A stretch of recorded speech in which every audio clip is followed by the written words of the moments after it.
Hello everyone. आज के इस वीडियो में हम लोग पढ़ने वाले हैं क्लास 8 का भूगोल का बिहार बोर्ड का इकाई 1 का घ नंबर जो हमारा ऊर्जा संसाधन है, इसे हम लोग पढ़ेंगे। तो इस वीडियो में हम लोग समझेंगे। अगर आप लोग इसे अच्छे से समझ लेते हैं तो आप लोग को इस अध्याय का क्वेश्चन आंसर बनाने में कोई किसी भी प्रकार का कठिनाई नहीं होगा और समझने में। तो चलिए हम लोग पढ़ते हैं और सारे एक एक पॉइंट को समझेंगे। विद्यालय में बच्चों की भाषण प्रतियोगिता हो रही थी। इसके लिए बच्चे कई दिनों से तैयारी कर रहे थे। भाषण का विषय था ऊर्जा संसाधन। भाषण का क्या विषय था? ऊर्जा संसाधन। प्रतियोगिता के दिन सभी बच्चे इसके लिए काफी उत्साहित थे कि हमें भाषण बोलना है। इसके लिए सभी बच्चे उत्साहित थे। उद्घोषक की आवाज के साथ ही शांति छा गई। उद्घोषक ने कहा, जैसा कि आप जानते हैं, किसी भी कार्य को करने के लिए ऊर्जा या शक्ति की आवश्यकता होती है। कोई भी कार्य करने के लिए मन यही पेन है, इसको अगर हम उठाए तो इसमें थोड़ा सा भी हमें ऊर्जा या शक्ति लगा तो किसी भी कार्य को करने के लिए हमें शक्ति की या ऊर्जा की आवश्यकता होती है। आज इसके विभिन्न पहलुओं को पर कई बच्चे आकर अपने भाषण व्यक्त करेंगे। और देखिए, सबसे पहले सुषमा आती है। वह क्या कहती है? सभी लोग जो होते हैं सुषमा के लिए ताली बजाते हैं। अब देखिए ये क्या कहती है। सभी श्रोताओं ने ताली बजाकर उसका स्वागत किया। सुषमा ने कहा, आदरणीय शिक्षक वृंद, भाइयों तथा बहनों, ऊर्जा की आवश्यकता हमें प्रारंभिक काल से ही हो रही है। ऊर्जा की आवश्यकता हमें बहुत ही पहले से ही हो रही है, जब प्रारंभिक काल से। ठीक है। विकास के आरंभिक दौर में शारीरिक ऊर्जा का उपयोग किया गया। कालांतर में लकड़ी, कोयला, पेट्रोलियम, जल विद्युत, परमाणु ऊर्जा का उपयोग बढ़ा। परंतु अब तो सौर ऊर्जा, पवन ऊर्जा, ज्वारीय ऊर्जा, भूतापीय ऊर्जा एवं बायोगैस का हम उपयोग करने लगे हैं। देखिए, इस अध्याय में हम लोग ये भी समझेंगे कि सौर ऊर्जा क्या होता है, पवन ऊर्जा क्या होता है, ज्वारीय ऊर्जा क्या होता है, भूतापीय ऊर्जा क्या होता है, बायोगैस क्या होता है, जल विद्युत क्या होता है, परमाणु ऊर्जा क्या होता है, ये सभी के बारे में जानेंगे। तो देखिए, ऊर्जा के इन संसाधन को वृहद रूप से दो वर्गों में रखा जाता है। ठीक है। एक आता है परंपरागत स्रोत, दूसरा आता है गैर परंपरागत स्रोत। ऊर्जा के परंपरागत स्रोत सदियों से ऊर्जा प्रदान करते आ रहे हैं, परंतु ये 6 स्रोत क्षयशील हैं। ठीक है। ये स्रोत जो है क्षयशील हैं एवं अनवीकरणीय हैं।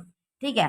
क्षयशील और अनवीकरणीय है। परंपरागत स्रोत, देखिए आप लोग अगर संसाधन को नहीं पढ़े हैं तो सबसे पहले आप लोग ये समझिए कि अनवीकरणीय संसाधन क्या होता है, नवीकरणीय संसाधन क्या होता है। इस पर हमने फर्स्ट चैप्टर संसाधन पर वीडियो बनाया है। अगर आप लोग नहीं देखे हैं तो प्ले लिस्ट जाकर चेक कर लीजिएगा, तब आप लोग को समझ में आ जाएगा।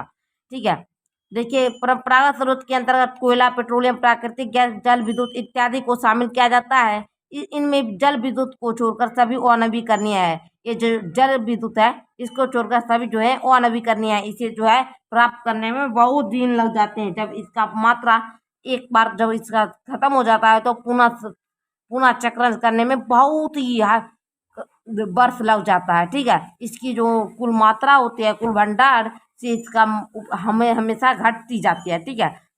जितना इसका जो कुल भंडार होता है उसमें से मात्रा इसकी घटती जाती है, इसलिए यह क्षयशील संसाधन है। इतना ही बोलकर सुषमा चली जाती है। सभी उसका समर्थन करते हैं। उसके बाद का अब देखिए आता है कौन? अब्दुल आता है और इसको बोलना रहता है कोयला के बारे में।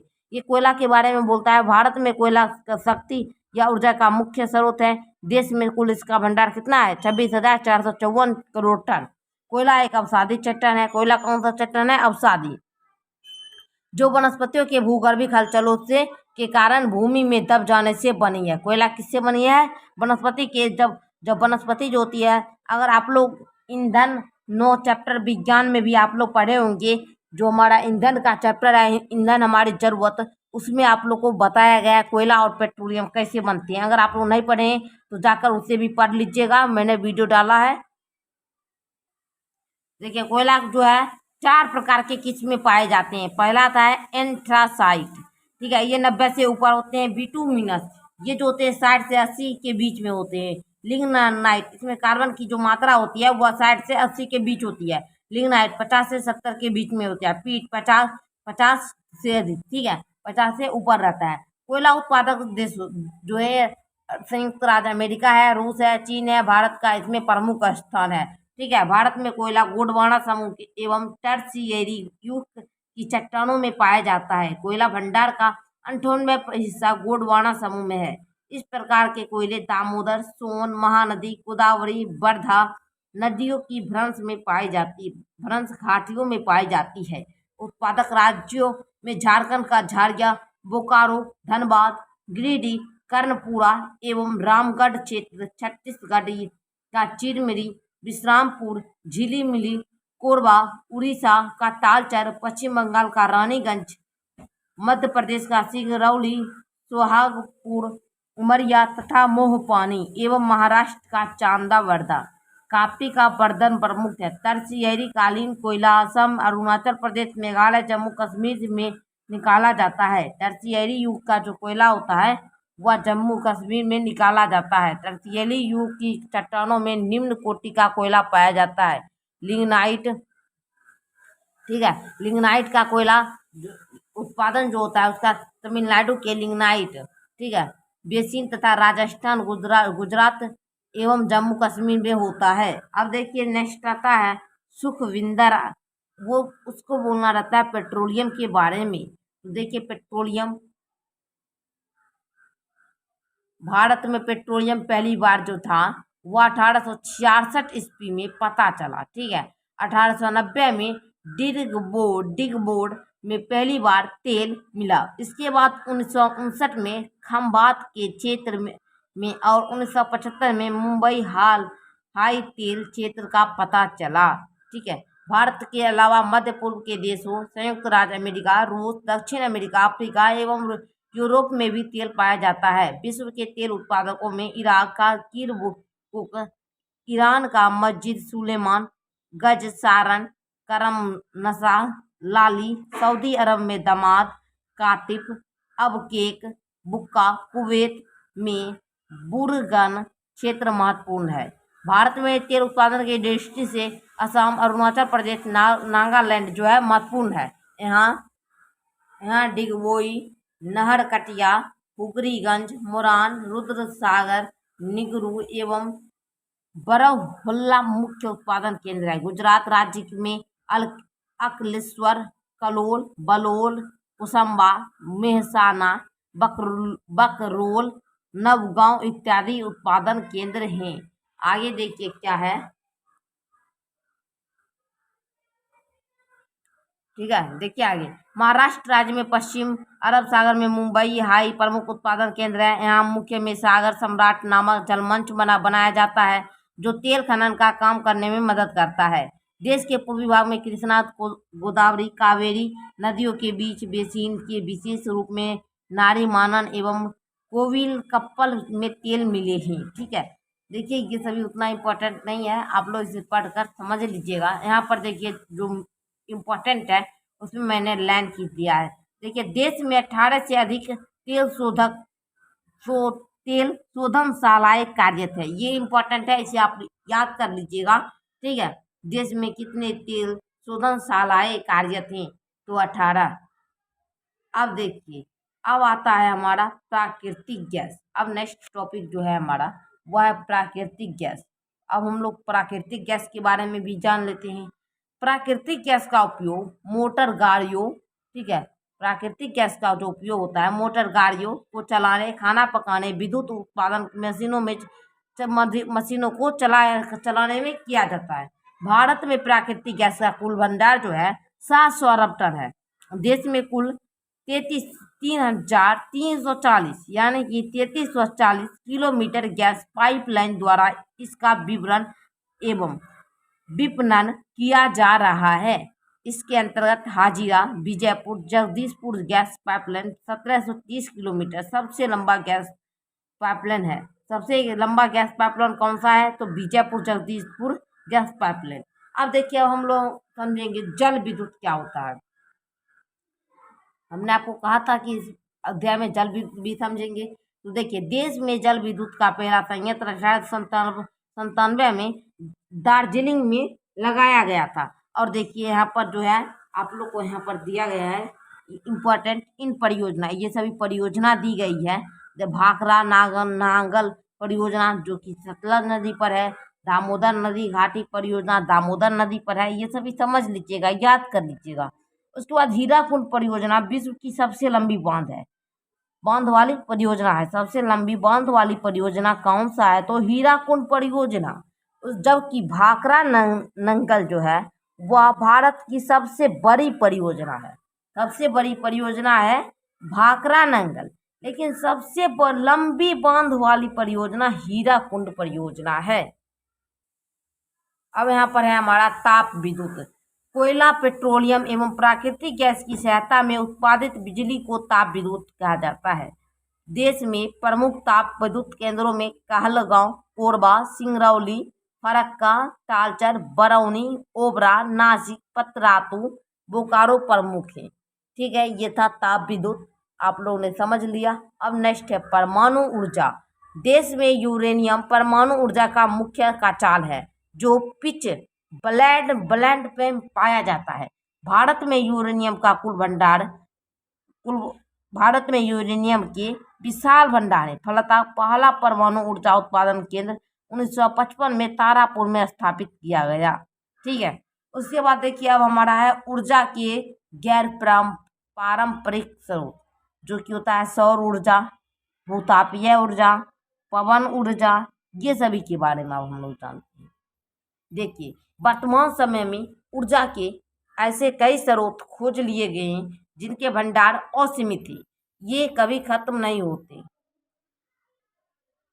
इसीलिए इन स्रोतों को अक्षय स्रोत या नवीकरणीय स्रोत कहे जाते हैं। देखिए इनके भंडार असीमित है, ये कभी खत्म नहीं हो सकते। और देखिए नवीकरणीय मतलब इसका ये कभी खत्म नहीं होगा, इसलिए इसे नवीकरणीय संसाधन कहते हैं।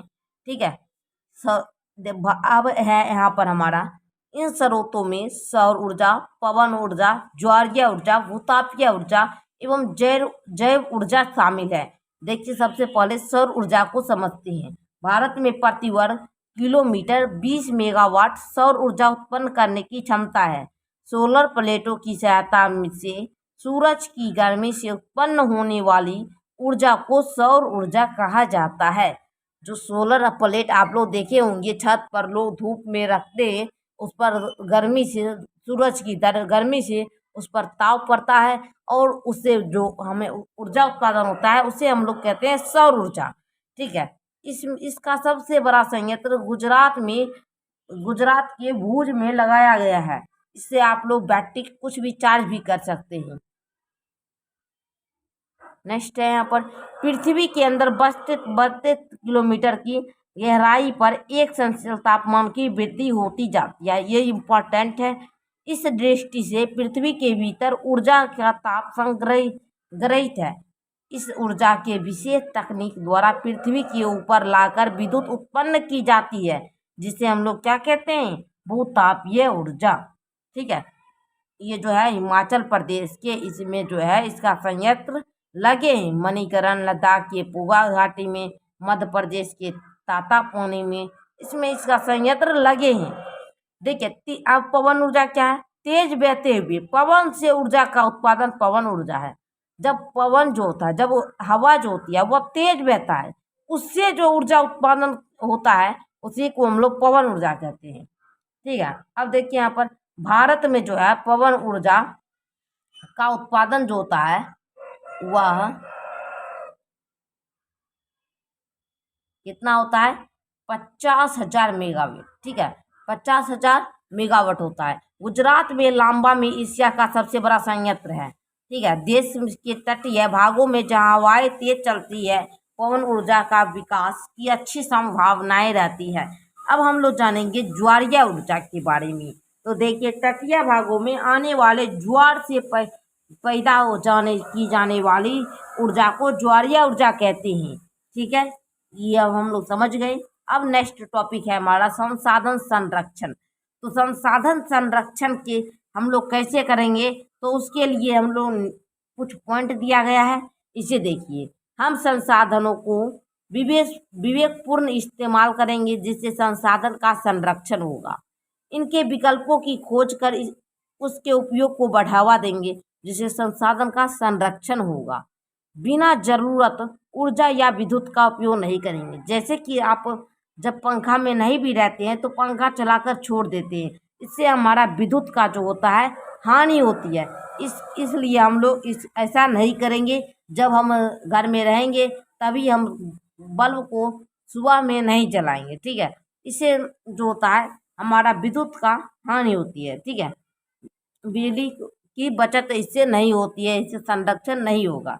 तो देखिए आ गया, खनिज एवं ऊर्जा के पारंपरिक स्रोतों के नए भंडारों की खोज करेंगे, ठीक है। इस प्रकार यहाँ पर हमने पूरा पढ़ लिया। अब हम अगले वीडियो में क्वेश्चन आंसर देखेंगे।